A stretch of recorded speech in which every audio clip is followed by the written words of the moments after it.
Well, I don't have any prepared remarks for Mr. Hiaasen because I've been a fan for so many years. I feel like I can do this off the top of my head. I first read Striptease about, what was that, 20 years ago? So, I mean, it was in a tourist season, and I love the fact that there was a character. I still have nightmares about this character who has a hook for a hand and replaces it with a weed whacker. I mean, and you gotta love a character like that, you know. So he's written so many books, and now he's sort of a family author for us because he started young adult. My son started reading his stuff, and you know a lot of you young people know this.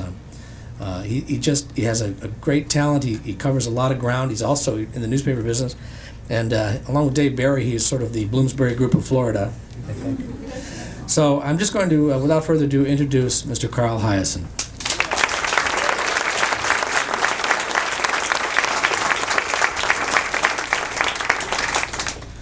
Well, thank you everybody who's here, because I know there's a Red Sox game going on today, and I was terrified that everybody would be in town. I should explain, because there are some kids here, that Star Island is a book for grown-ups, and I have to make this distinction because I was telling David earlier, I was at a book signing, and recently, and a gentleman came with his daughter who was 12 years old and had a copy of Star Island waiting to be signed, and I said, you know, 12, I do feel a sense of responsibility to say that some of the material in there is probably not suitable. I don't even show it to my mom. When Star Island, my poor mom, she's 83, and it was just her birthday, like the day before the book came out. Now, you got to send your mom a book. You know, if you write the book, you got to send it to her. And I always say, Mom, it's really bright and it'll look good on the shelf. Just put it right up on the shelf. And I told my sisters, put it somewhere where she can't reach it, you know, just so she'll be swiping at it. She goes, I read your other books. She said, I skim all those bad parts anyway. I said, no, you don't. I know you don't skim them. I hear about it, but it's very tough. But she likes the kids' books. She loves the kids' books. So this novel, Star Island, they've mentioned the character with the weed whacker on his arm, Chemo. Chemo returns in this novel. It was 18 years ago, I think, that Skin Tight came out when I first.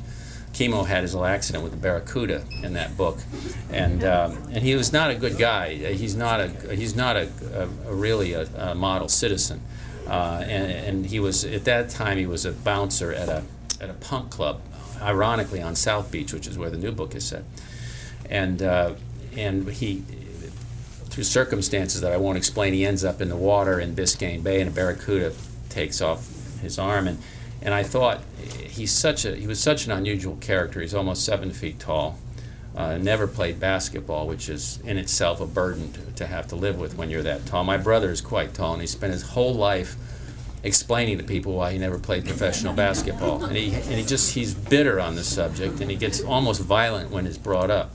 So I sort of gave Chemo that quality. But I knew that a guy like that, and also he's the victim of a bizarre electrolysis accident when he was young. Bad complexion. He's got a lot going wrong. So I knew that there's a guy that's probably not going to get a regular prosthesis when this accident happened. And I thought, what would be a good thing to have if you were a bouncer at a punk club on South Beach that could really do some damage? And I thought, weed whacker. And I went to a plastic surgeon I know and said, look, I don't care if it's plausible or not. I want to know if it's possible to have a weed whacker surgically attached. And he said, I think I could do that. And we sat down and worked off the web. So anyway, after that book came out, at the end of the novel, Chemo goes off to state prison for second-degree murder, which in Florida is maybe 17, 18 years. But I got a note from Elmore Leonard, who said, I'm so glad you didn't kill Chemo off at the end of this book. I really like Chemo. So all these years I've been thinking, watching the clock, is he out yet? I don't know. So this book was going to be set on South Beach, which is Chemo's old stomping ground, and I thought it'd be good place to bring him back as the bodyguard for this delaminated young pop star who's on her second or third comeback at age 22. And she's having all kinds of substance problems, drinking problems, if you can imagine such a thing in this day and age. And here's the other shocking thing. She's a very successful pop singer who cannot carry a tune. Imagine that.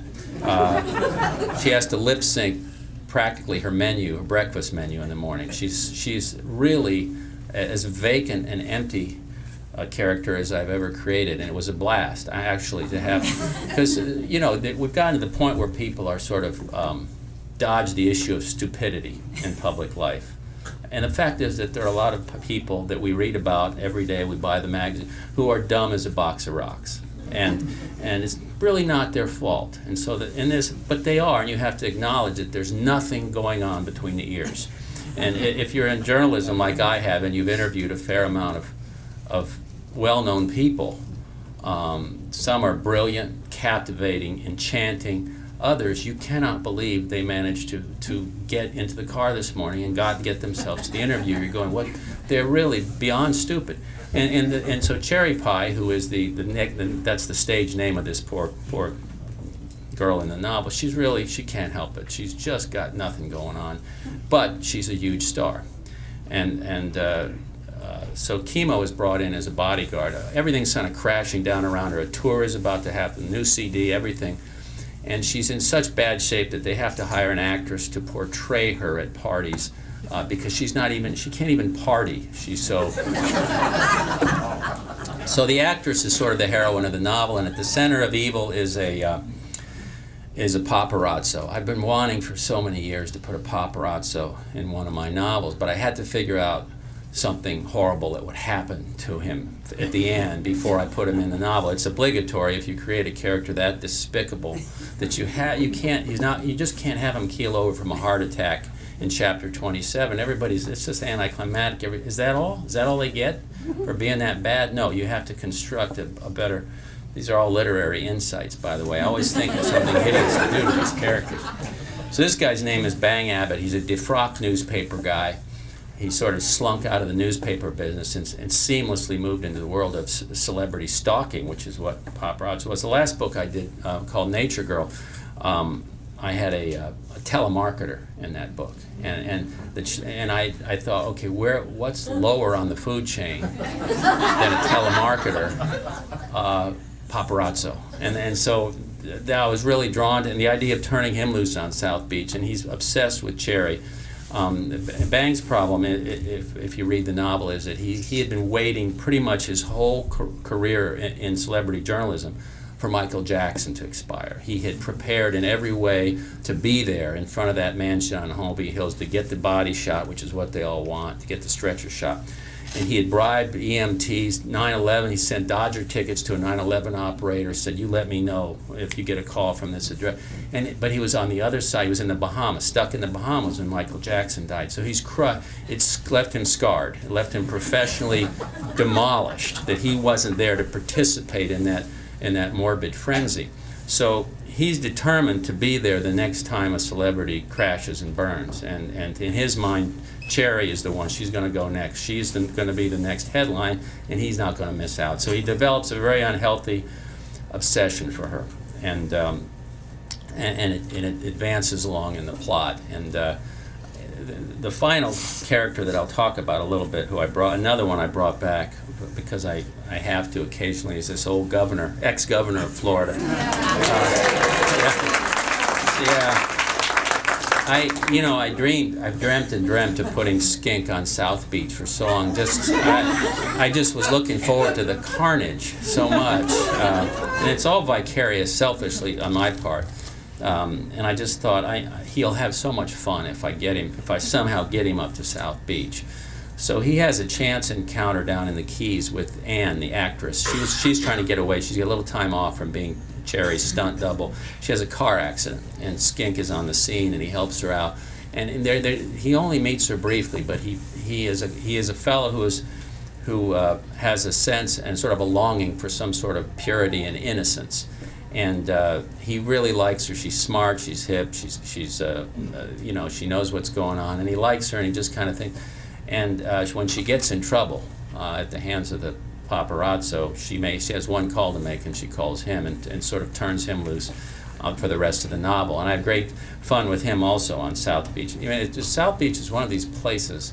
I don't spend a lot of time there, but it's one of these places that exists for no other reason than just as a place for people to be seen, to parade them. It's vanity, it's self-absorption. It's one of the most inconsequential places in the hemisphere. Nothing important ever happens there, but the celebrities and the stars and the wannabes all flock to South Beach, and so it's just a wondrous sort of Disneyland of pretension and posing, and it's a good, if you write satire the way I do, it's a good target. It presents sort of a good target, and the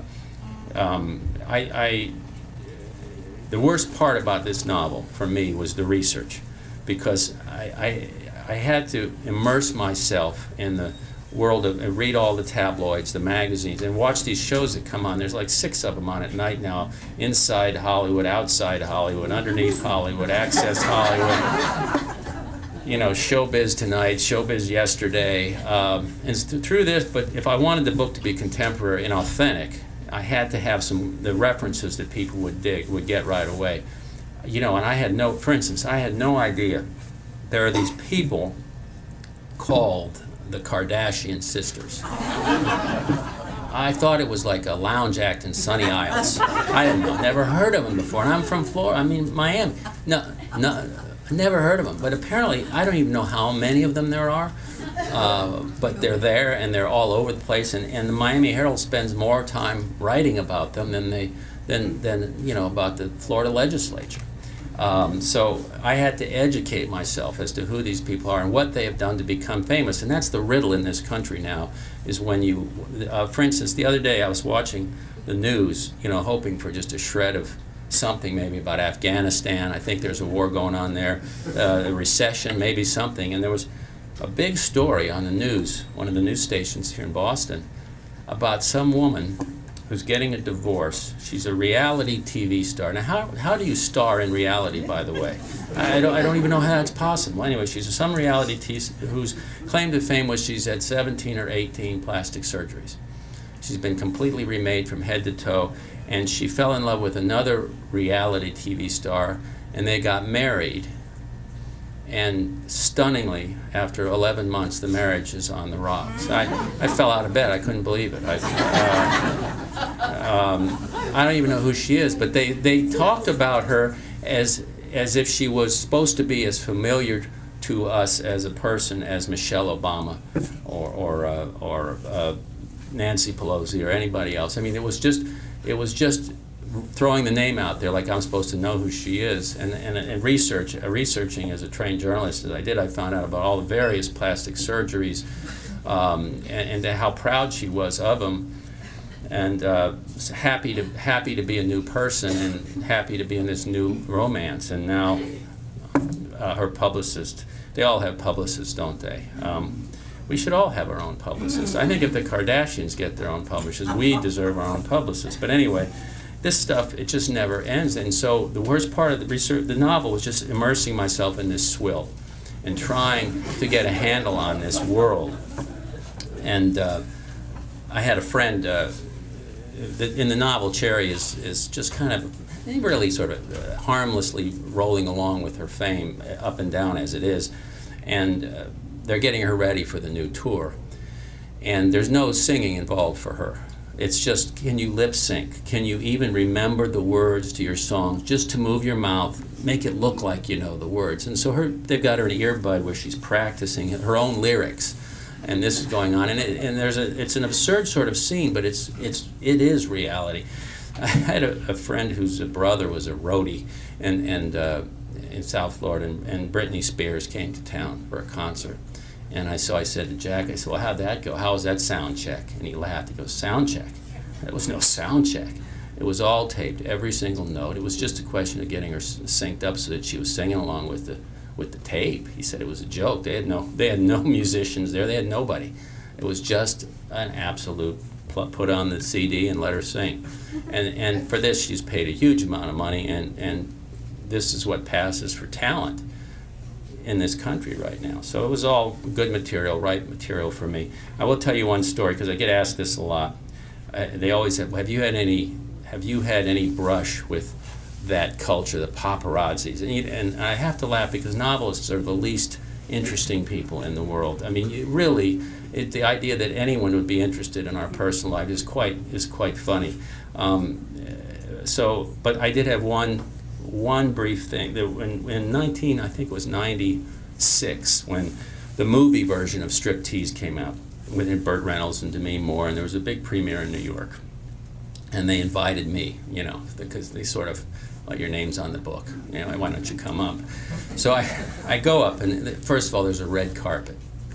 And the idea of even walking up the red carpet is pretty silly, but it was at the Ziegfeld or something. There was no other way for me to get in. So the car pulls up, you get out, and you walk up. And every 10 steps or so, you have to stop and turn and face this sea of photographers who are all clicking away. Look over here, look over here.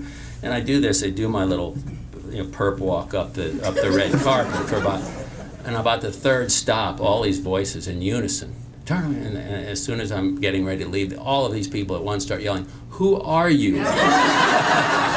So it was perfect. It's exactly what I deserved. But that was it. So anyway, I'm happy to take any question. We can talk about this new book, or we can talk about the old books, or the kids' books, or whatever you want to talk about. Talk about David Ortiz yesterday, whatever you want to do.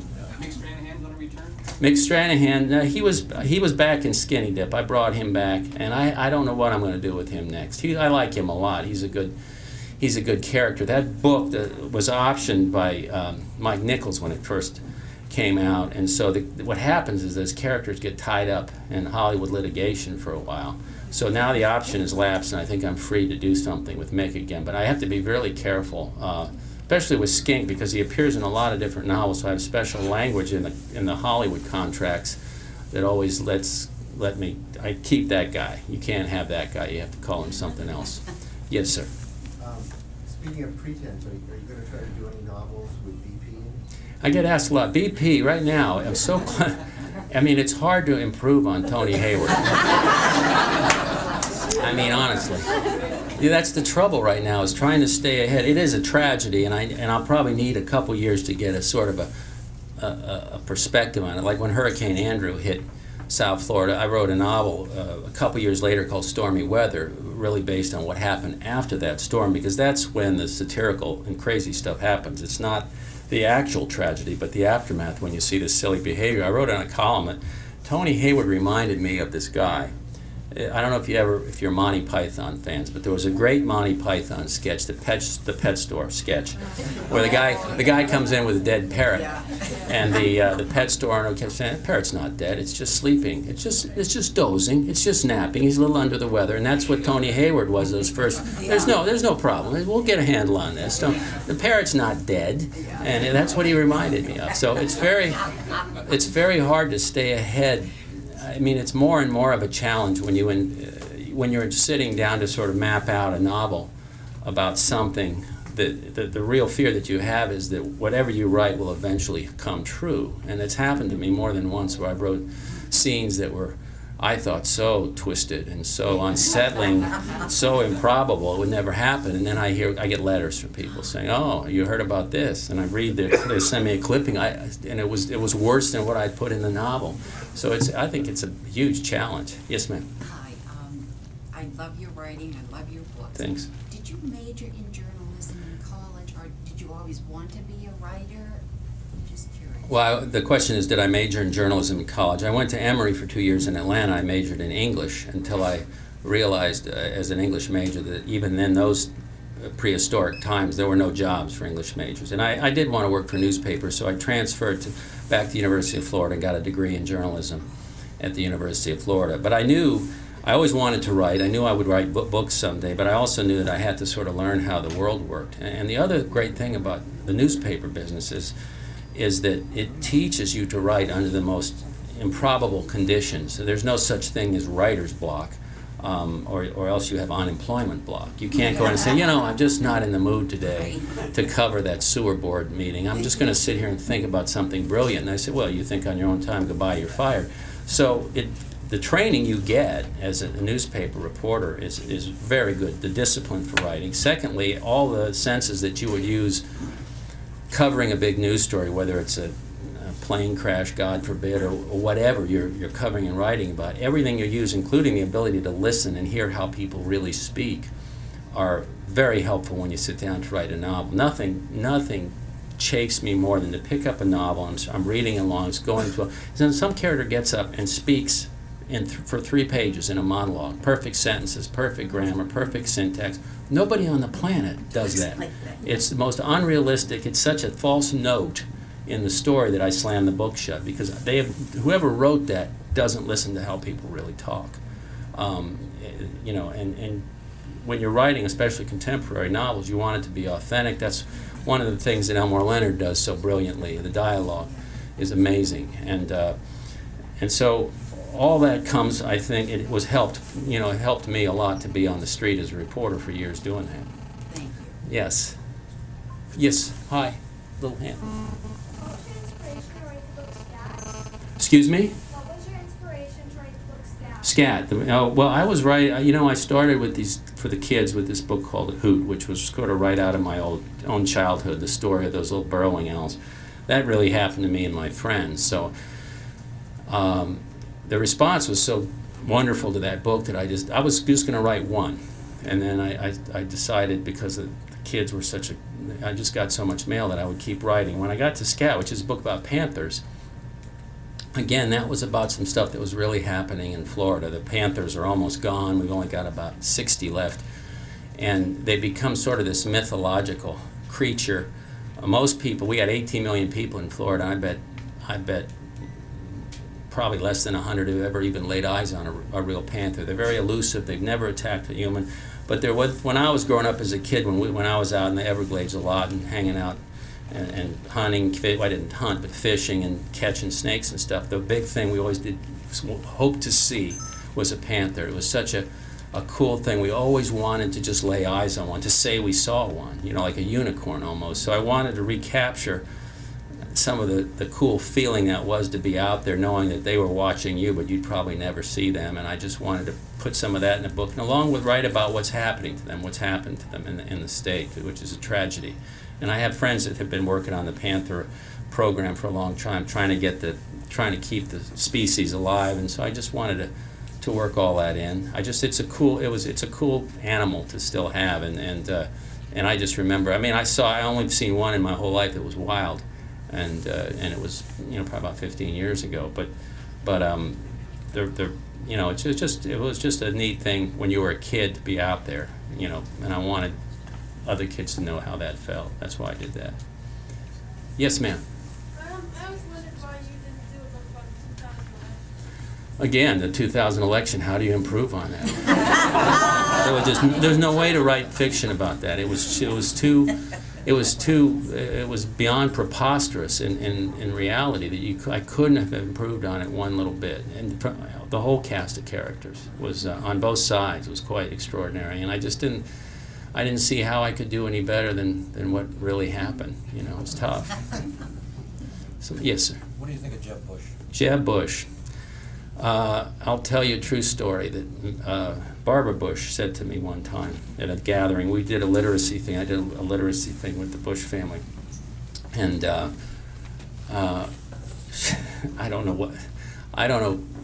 I didn't really know how to, but I do know how to take this. She was just talking, and she said to me, well, you know, Jeb was the reader in the family. So, yeah.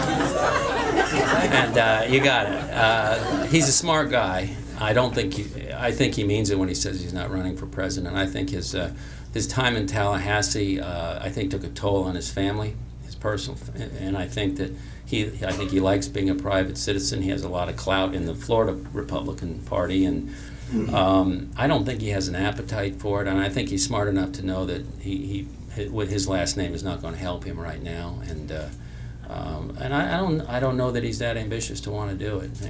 He's not a dumb guy, and he's not a guy also that's going to have a guy like Cheney to rely on either. I mean, I'm quite convinced.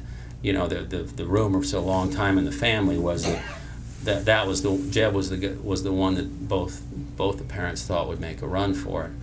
And I have to tell you, I mean, he and I disagree on a lot of things politically, but I have real doubts that we would have ever gone into Iraq if he was president. I really do. I can't imagine him listening to Cheney for more than 5 minutes.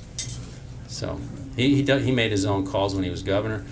He was a good governor in the sense that every time there was I'll tell you one thing. Like I said, we disagree a lot, but there was a hurricane coming at the same time, pretty big hurricane coming at the same time.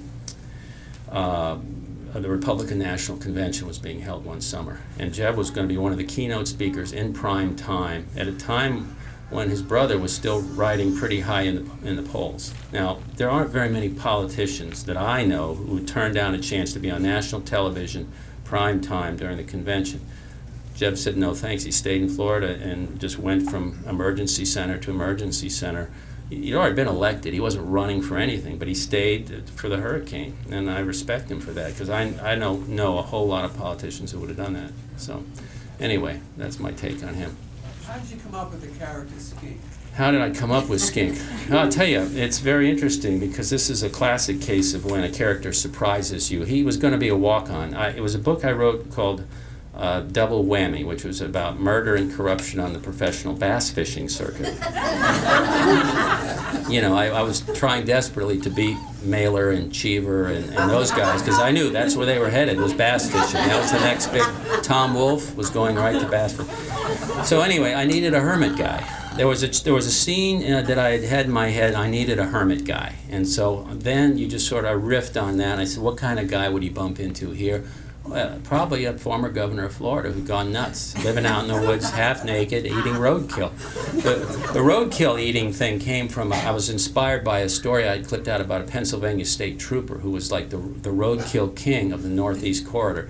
Anytime there was a dead deer on the road, anything dead on the road, they called this guy and he'd snarf it up and throw it in the back of his squad car, and he had a whole walk-in freezer at his house. And he waste not, want not, everything, possums, you name it was. And I thought and so I put that away, that clip, and I thought, well, there's a good thing for my hermit guy to be a roadkill connoisseur. It was one of the, as a literary move, it was not, and I caution always young writers, people, aspiring writers, the one thing I always tell them is stay away from roadkill. Because unbeknownst to me, there was a whole cult in this country of people who are into roadkill in ways that will make you sleep with the lights on for a long time. The letters I got, the recipes I got. And I'll tell you a true story.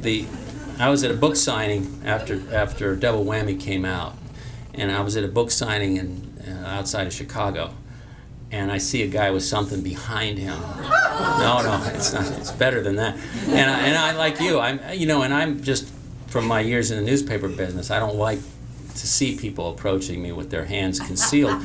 And I said, and he got closer and he's got a big grin on his face. And he goes, I did this just for you. And he presents me with an oil painting of a roadkill.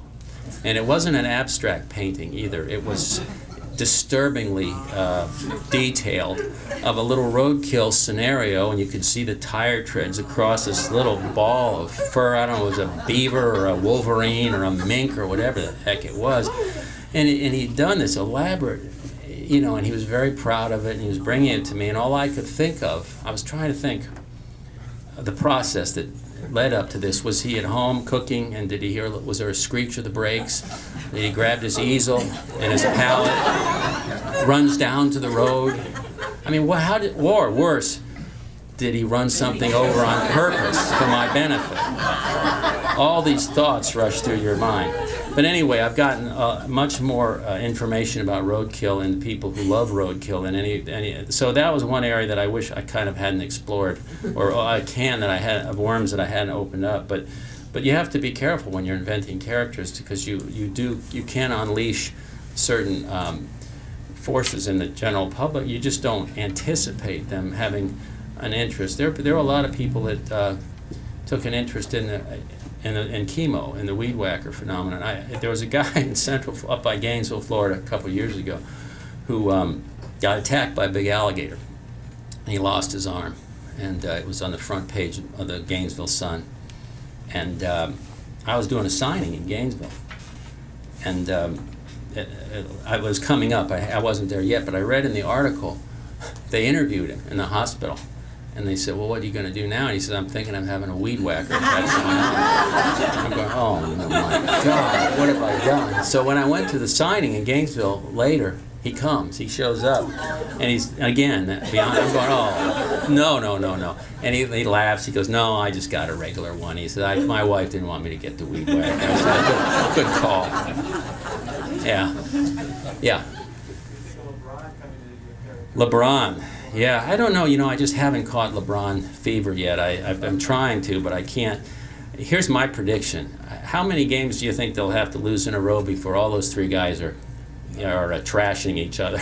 Not very many. That's a huge amount of ego to be on that court. And I was telling somebody in the car, as you may or may not know, South Florida has the worst sports fans anywhere. And by that I mean the most fickle, indifferent, lackadaisical sports fans you've ever seen. The last time the Marlins, when they won the World Series, they didn't come close to selling out a game until the playoffs, and they didn't sell out all the playoff games. Those teams lose 2 games the Dolphins lose 2 games in a row.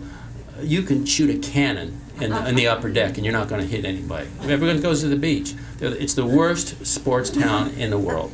So the fans will turn on LeBron like a bear, like a grizzly bear on a dead piece of meat if they don't win every game. I mean, the fans are ridiculous down there. So it's all kumbaya right now. Everybody's happy, they're singing. I liked it, and it was a very classy way they introduced themselves to the fans. Did you see the clip of them at the American Airlines Arena?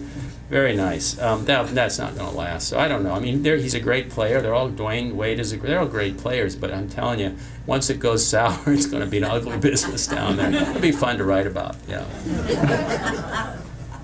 You and Dave Barry have written some young adult fiction. Do you find it challenging to write for a new audience? For young adults, yeah.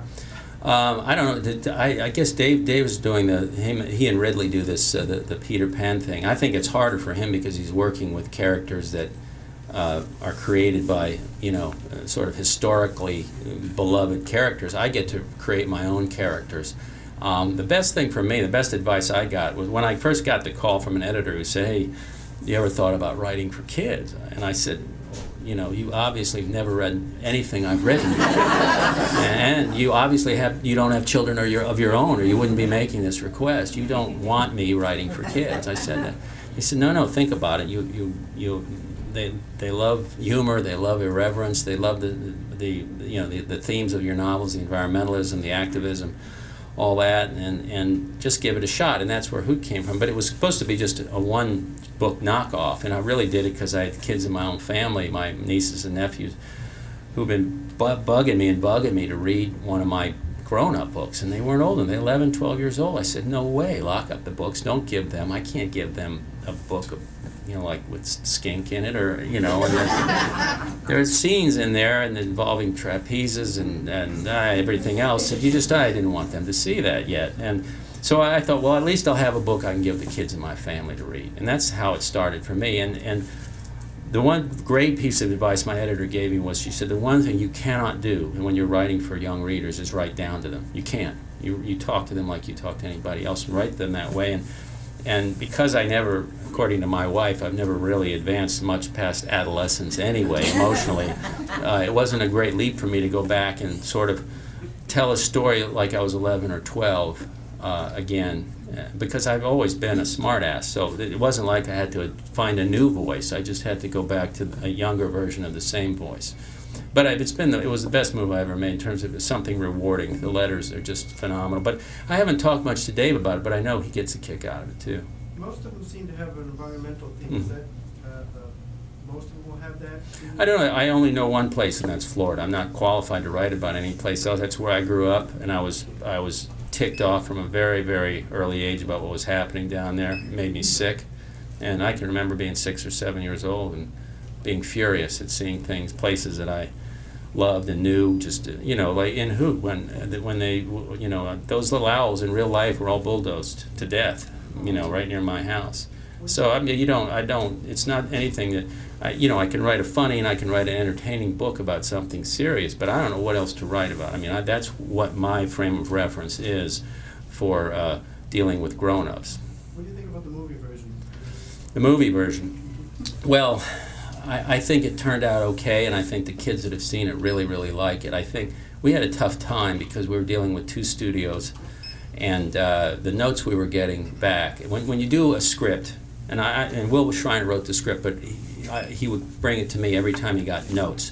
Notes come from people in Hollywood who have never done anything. I mean, they've never written anything. They've never, very seldom read anything, but they think they know how movies are made. And one thing they don't know is how kids talk, for example. Most of them, a lot of them don't have kids. And so we get these notes back that were infuriating. I have no patience for this stuff. I'm not a diplomat. Will was a stand-up comedian, and he has no patience, and he's even more nasty than I am in his responses. So we got into all these bad situations where we insulted people we'd never met before, and they were people that were running the whole studio, and it was not my best moment, but we got the thing made, and it had a nice feel to it, and it put a Florida up on the screen that brought back a lot of memories for me. A lot of you know, I mean, it was nice. It had a nice feel to it. I liked that. I wish we'd had more money to do a little different ending and some other things, but that's always the case. That's always the case. You know, I mean, I would never have gotten involved, and I wasn't very involved in striptease because and this was different because of the kids. The kids are incredibly loyal readers, and they're careful and meticulous readers, and they like to go to a movie that resembles the book they just closed. And Harry Potter's an example that when they're successful and they're done well, it works. So I felt like I had to wade in there and just try, because the first thing we got when they wanted to make the movie was, why don't we shoot it in California? Oh yeah, that looks just like Florida. What are you, out of your mind? So the battle was almost from the beginning, and I just couldn't sit back. You know, I couldn't sit on the sidelines and let Will take all the hits. So, you know, and Jimmy Buffett, who's an old friend of mine and was the executive producer on the movie, and he has a fair amount of clout. And so when things really got rough, we get Jimmy involved, and he makes some calls, and you know, but you know, you can't. It was just, it's a struggle. It's a struggle. It's a miracle good movies get made. Let me just say, it's a bloody miracle. I don't know how they do it. I think I'll do one more. Okay? Yes, ma'am. Are you going to do an update to Operation Rodent? at any Oh, point? Team Rodent, you mean? Team Rodent, yes. Team Rodent was a little nonfiction book I did about Disney and the sort of the reach of Disney, starting with Disney's impact in Florida. And it was just a screed. It was just a wild, drooling rant that they wanted me to do. They had come to me, Random House came to me, and they'd started a new imprint. And they said, we're doing these little thin books, and they're hearkening back to the days of Thomas Paine. I'm often mentioned in the same breath with Thomas Paine. And I said, so who else is doing these? Who else have you lined up to do one of these? And they said, well, Jimmy Carter's doing one. We think the Dalai Lama is doing one. I said, well, naturally, I'd be next on the list. Sure, put me down. And they said, well, what are you really upset about enough to write like 25, 30,000 words short book? And they said, no, I could do something on Disney. And I didn't know, and so I just called it Team Rodent. It was just this whole thing. But I get a lot of response, especially from people who work there.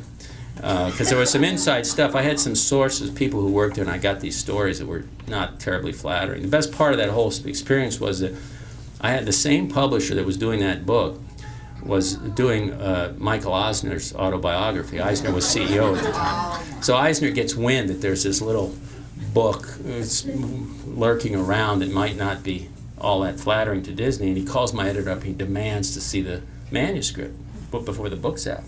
And to his credit, my editor said, no, you don't get to, I don't care who you are, you don't get to see the manuscript. So he gets himself all huffy and everything else. And when the book comes out, he's out on his tour for his autobiography. He keeps getting asked about Team Rodent, you know. So he denies that he's ever read. I haven't read a word of it, never, not a word of it. However, I didn't like this part. He seemed to know the material pretty well for someone who hadn't read it. Anyway, the idea of ruining his day was, it wasn't a personal attack on him, but he kind of took it personally. It was just sort of a larger, big picture thing that. I don't see any follow-up in my future for that. Too bad. They've done so much more since then. I know, but I sort of feel like it's someone else's turn to take a crack at them. Anyway, you've been very, very nice and lovely and patient, and see you all wherever they're going to put me. Where are they going to put me? Here? Oh, all right. Right up here.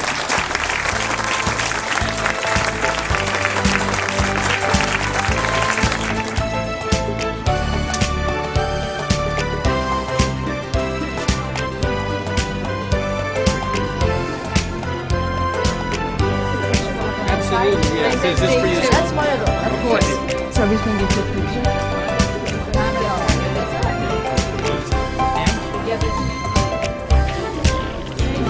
Hi, how you doing? How are you?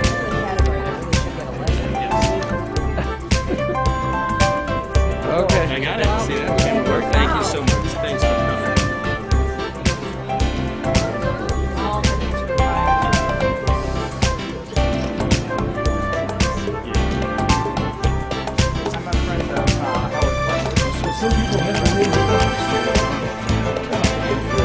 I see. I see that. Good night. Let's see what you're at.